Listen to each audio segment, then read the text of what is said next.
Takže chat tu je stellar a po veľmi dlhej pauze sa opäť vidíme. Separ mi medzičasom dobre nahral na nový content, pretože vydal album. Tak som sa rozhodol, že si ohodnotíme ten. Ako ďalší by som chcel hodnotiť album Vojna od Luca Brasiho a Pilsio. Takže ak chceš vidieť ten, tak hod like, follow a zanechaj koment, čo by si pozmenil, poprípade čo by som mal hodnotiť na budúce. Začneme rovno introm, ktoré je veľká škoda, že sa volá intro, pretože také pesničky bývajú dosť forgettable. Táto pesnička je ale skvelá. Hlavne úžasná produkcia od CPSky, ktorého nepoznám, ale tento beat je jak rollercoaster. Začne veľmi chillovo, potom prejde do viac dark pasáže a nasleduje How Time, ktorý dobre relísne energiu pred dropom, ktoré je ako outro. A to celé je iba v priebehu 2 minút. Separ sa navyše svojím flovom vyrovnáva energii beatu a aj liricky je to super. Tento song je brutálny, ide do kategórie skvelý. Nasleduje song Trust zo Saucein, ktorý ma až tak neoslovil, beat je dosť v pohode, aj keď nikam až tak nevedie, ale melódie sú veľmi chyťavé.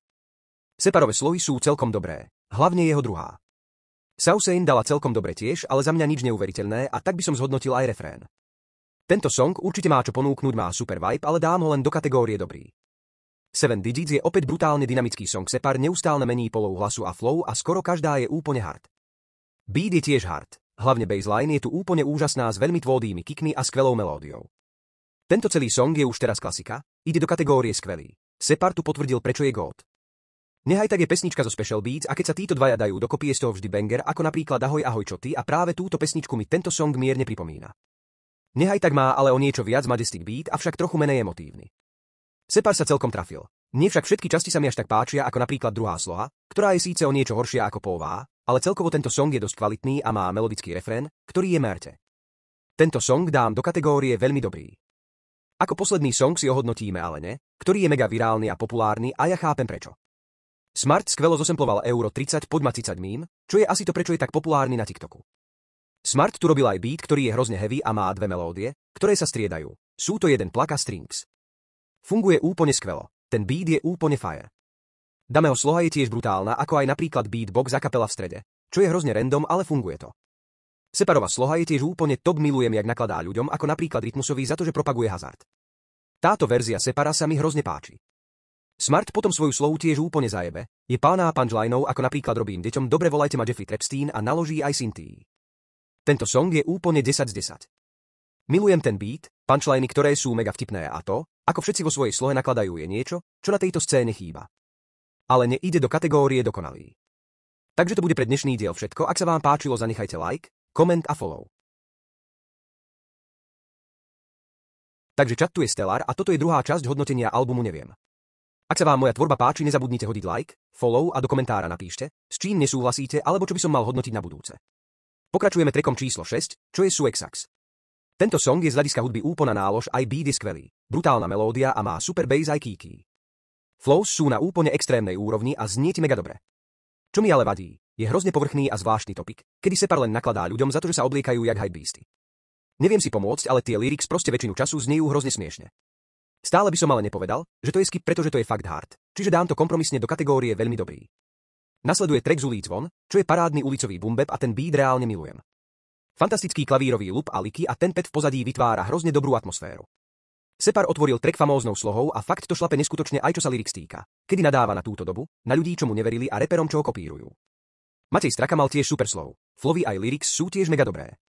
Karlo mal trochu menej energickú slohu, ale až tak mi to nevadí, pretože priniesol veľmi zaujímavý cadence. Samejov refrén za mňa mohol byť lepší, ale není to nič zlé. Track celkom underrated ide do kategórie veľmi dobrý. Im Back zo Sarou Rikaz ma až tak nebaví, hlavne kvôli tomu, že Separovi podľa môjho názoru až tak nesadol beat, tento song je v podstate Sarin, ktorá dala dosť dobre. Beat je celkom vibe a aj keď toto je jeden z tých horších songov, stále má kvalitu, dám ho do kategórie dobrý. Ďalší song má zaujímavú feature, Separovú dcéru, ktorá sa so Separom na majku strieda. Na to, že je to len dieťa, jej výkon bol fakt super a aj to, ako sa so Separom rozpráva back and forth, je super. Dúfam, že to není Aničkin posledný track, toto bola dosť nálož. Čo sa mi tu nepáči je beat, ktorý je taký jednotvárny, refrén, ktorý je podľa mňa dosť mid a celkovo to není pesnička. Čo si len tá pustím, čiže podľa mňa je jeho miestu v kategórie dobrý. Nasleduje title track Neviem, čo je hrotný uník, takéhoto Separa často nevidíme. Beat má dobrú bass aj bicie, ale melódia mi príde taká jednoduchá. Páči sa mi takýto ego trip, kedy sa Separ porovnáva a hypuje, je to veľmi dobre skonštruovaný song a má veľa rôznych častí, veľmi ma to baví. Dám to do kategórie veľmi dobrý, tesne pod skvelý. Možno kebyže je lepší beat, tak to dám aj tam. Posledný track, čo si ohodnotíme, je Tancuj len tak. Dosť hard song, skvelý tanečný beat od Grimasa a veľmi sa mi páči aj topik. kedy Separ opisuje proste ideálnu ženu a je to fakt brutálne napísané aj podané. Niektoré punchliny sa mi ale nepáčia, ako napríklad s tou karanténou alebo s facefuckom, ale nevadí, stále je to top. Dám to do kategórie veľmi dobrý.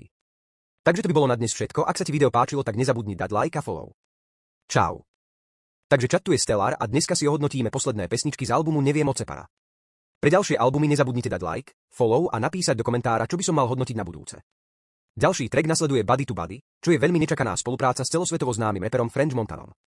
Tento track na rozdiel od minulého albumu, kde bol song tentokrát používa unikátnu slohu a obsahuje aj shoutout pre Slovensko, čo je mega pekné.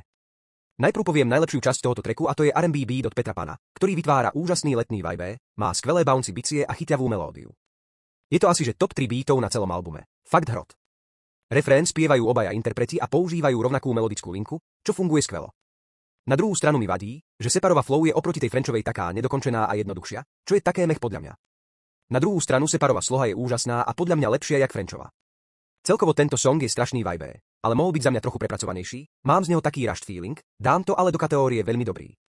Nasleduje pesnička Skip Skip, čo má podobné tempo aj štýl ako Body to Body, ale tu Separ je oveľa viac dark a emotívnejší ako na predošlom tracku. Melódia beatu je úplný banger, ale na to sme už u Special Beatsa zvyknutí, na skvelé atmosférické beaty.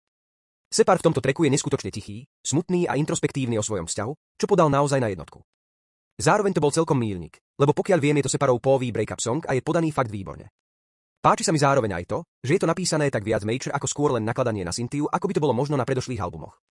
Tento song je ako celok fakt super a je to aj dôležitý moment celkovo pre slovenský showbiznis, z toho dôvodu si myslím, že si zaslúži ísť do kategórie skvelý.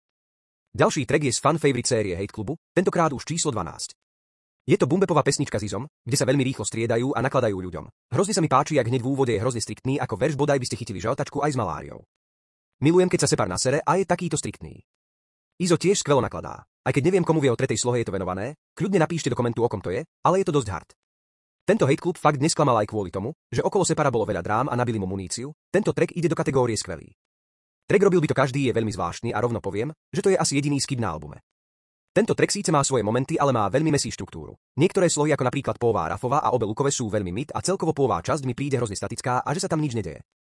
Druhá je naopak top 10 rage beat od Doketína je veľmi hard a Rikova sloha aj refrén sú úžasné. Veľmi sa mi páči aj Separova posledná sloha, kde má veľmi rýchlu flow a ako outro je to hrozne top. Celkovo je to ale nevyrovnané a pová časť je insta skip, za mňa asi najslabší track na albume, ale stále má kvalitné momenty, čiže dám ho do kategórie dobrý. Posledné dva tracky sú oba Drum and Bass a beaty robil Dualit. Song Urob Kruh má skvelý refrén, ale slohy ma až tak nebavia a príde mi to také rushed. Beat je ale hrozne hard a celkovo to dosť šlape, aj keď to je celkom forgettable song. Ide do kategórie dobrý. Dojdi je za mňa oveľa lepšie, jednak preto, že to nemá refrén, čiže je to viac voľné a tie flows sú tu fakt top.